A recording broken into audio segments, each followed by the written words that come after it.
இங்க இந்த லேடி காலையில எழுந்துச்சு குளிச்சு கோலம்லாம் போட்டுட்டு வீட்டுக்குள்ள பூஜை பண்றதுக்காக சமையல் செஞ்சுட்டு இருக்காங்க. ஒரு வயசான பெரியவர் வந்து கதவு தட்டி பசிக்குது சாப்பாடு கொடுங்கன்னு கேட்டா, நான் பூஜைலாம் முடிச்சுட்டு தான் தருவேன். அது வரைக்கும்லாம் வெயிட் பண்ணாதீங்க போங்கன்னு சொல்றாங்க.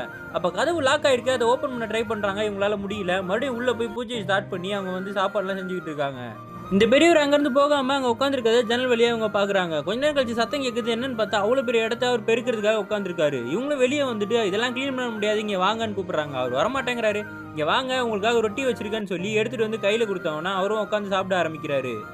இவங்களும் உள்ள போய் பூஜை எல்லாம் முடிச்சுட்டு சாமிக்கு அவங்க செஞ்ச சாப்பாடை படையெல்லாம் போட்டுட்டு வெளியே வந்து பாக்குறாங்க. அந்த பெரியவர் அந்த மொத்த இடத்தையும் கூட்டி உட்காந்துருக்காரு. இவங்களுக்கு பார்த்த உடனே ஷாக் ஆயிடுது. எதுவுமே பேசாம அங்க இருந்து அவர் எந்திரிச்சு நடக்க ஆரம்பிச்சிட்டாரு. இவங்களுக்கு ரொம்பவே குற்ற உணர்ச்சியா இருக்கு.